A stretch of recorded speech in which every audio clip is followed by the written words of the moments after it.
When the original iContolPad was announced, mobile gamers jumped for joy at the possibilities. Sadly, it was not adopted by game developers the way we hoped, and it kind of fell by the wayside. The iControlPad2 is looking to rectify that situation by creating a device that is much more than just a controller for cell phones. The iControlPad2 will work with almost anything. Some examples the developers provide are Raspberry Pi, dev board, USB stick computers, robots, hobby projects, PCs, Macs, bare PCBs/motherboards, set-top boxes and of course, phones. The implications here go far beyond a simple device for playing games in a more pleasant way on your cell phone, even though it still does that. The controls on the iControlPad2 are extensive. First, it has a full QWERTY keyboard, which can be used for all kinds of emulation and applications.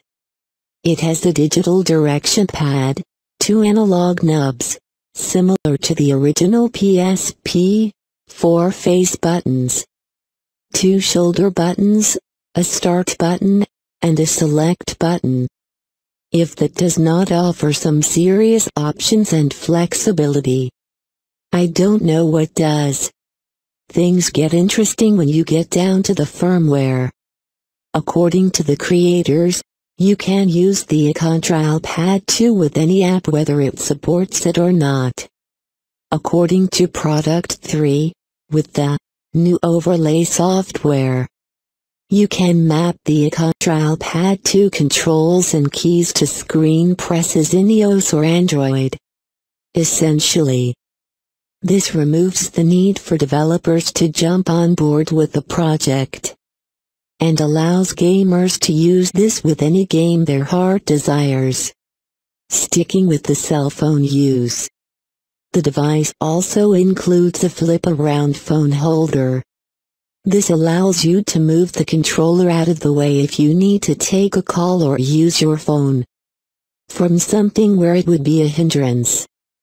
Flip it back, and you can start using it for your games right away. The firmware is flashable, so if a new device comes along, support for it can be added at any time.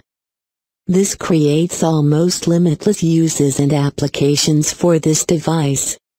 It is also open source, so the hardcore members of the community can add support for almost anything. The device has a 1360 mAh rechargeable battery that should last for 10 to 12 hours. The project page does not provide exact size measurements, but it says it is about the same size as an iPhone 4. Product 3 is currently seeking funding through Kickstarter. If you want to pick up your own iControlPad2, you can do so for a pledge of $75. There are other options, such as the Raspberry Pi pack, which adds an extra $5 to the price. The project runs through October 13th, and delivery of the final product is estimated for sometime in November. The iControlPad2's Kickstarter video below provides more information and shots of it in action.